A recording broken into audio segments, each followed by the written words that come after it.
Here we go! So ever since its release, Chainsaw Man has remained to be one of the top 5 most insane series I've ever read. And you'd be lying if you didn't say that the art style that Fujimoto has is not part of what makes us so immersed in the characters and the story and the world. A lot of people will just kind of simplify and just say the art style is messy, which matches the chaotic world. But there's more to what Fujimoto does that helps the art style enhance the story so much. Anyone who's a Fujimoto fan will know that he's a massive movie buff and includes cinematic shots in all of his panels. And you can tell he takes inspiration from the GOAT of movie directors, people like Steven Spielberg, Martin Scorsese, Freak Tarantino, all those people. And much like film, every shot is used to tell a specific story about the character or scene that is happening. Like to set up a fight, he'll have an extreme close-up where you see both parties getting ready to square up with each other. Instead of a death happening, rather than just drawing that one character killing another in a panel, you may see the silhouette of a death happening rather than it happening being drawn. It's only when you combine those two aspects, the messy, sketchy art style, with the cinematic shots, is when you get a new experience that Fujimoto provides. It's like Diddy and Baby Oil. You can't have one without the other. God damn it. And the way we experience this weird world is primarily through the characters, so let's talk about them. And one of the first things you notice about the characters is that there's not much to them. And I'm talking about visually, obviously.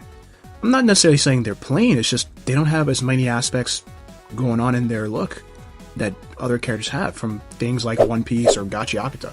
This is true from characters that are in Chainsaw Man and characters that predate the Chainsaw Man story. I mean, let's look at some examples from Chainsaw Man right now. You have Makima, for example. Red hair, yellow eyes, suit. That's it. Or even Rize.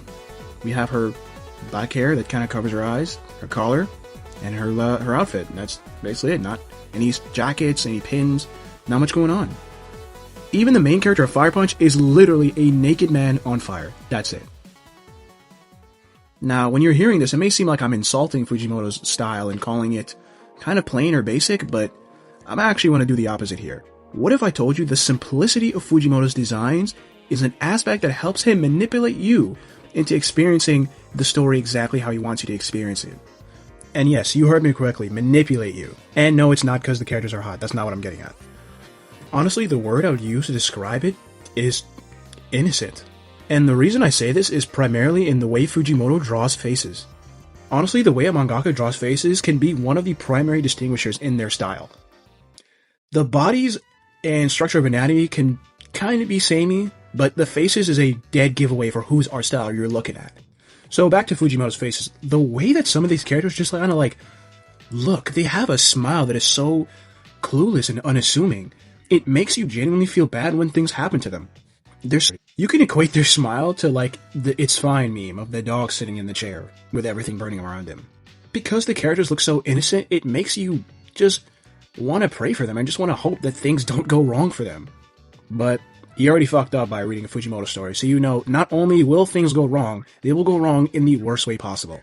The best way I can use to describe Fujimoto's art style is, it's like a dream that starts off normal, but slowly but surely starts to unwind itself into a nightmare. And this is what I mean when I say Fujimoto manipulates your viewing of the story through the innocent-looking characters. Because at the start, you have your typical character, guy or girl, Joe Schmo, innocent-looking person.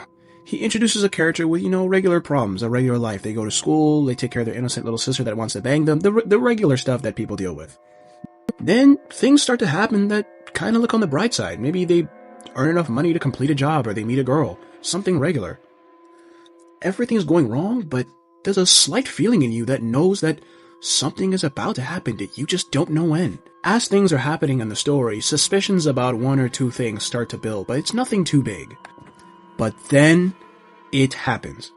Shit hits the fan. You have now officially taken a wrong turn.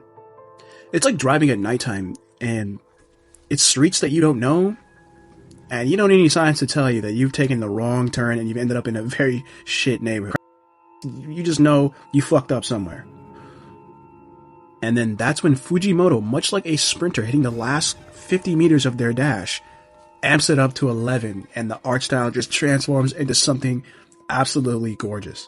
That's when you start seeing him draw things like monsters that feel dangerous and inescapable. You start seeing fight scenes that shake the very page that they're drawn on. I mean, this guy does not hold back anything that he has an idea of showing you. And a couple of his art pieces that he's drawn kind of give this idea, and one that I want to talk about is this one right here, of Power, Denji, and Aki in an alleyway together. And to me, it helps kind of give way of the idea that his artwork feels like a dream. The art piece is moody and somber, and there's not a lot of bright colors that pop out at you. It's kind of like vague imagery that you kind of remember. There's really only hues of orange and blue in this piece. It honestly reminds me of early Impressionist painters like Monet. Another art piece I want to talk about is the one that has Denji as a child in a room with a door behind him. Again, very limited color palette, but still so effective in communicating this, like, ominous vibe to it. Especially with the door behind him. If you've read Chainsaw Man, you know damn well what doors represent. This is an image that is drawn that perfectly captures moments before disaster in one setting.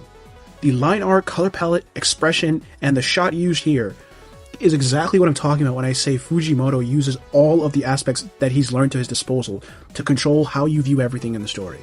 He could have easily just drawn this normally and colored it normally, but he kept the red and green to convey the fear aspect, and it helps his artwork stand out so much more. And the expression and emotion stands out so much more because Tatsuki Fujimoto is one of the most talented mangakas to ever put pen to page. And I'm sure I'm not the first person you've heard say this. You've heard many say it before me, and you just know it's true.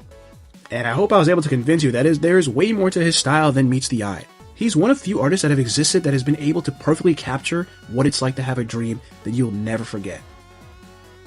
Well, everyone, that's everything I have to say about Tatsuki Fujimoto and his art style. I plan to do more mangakas. I just, make a list of them. If you guys want to hear me talk about someone else in particular, leave that in the comments, and I will get to it when I can. And subscribe for more dope art content, and I will talk to you guys when I talk to you.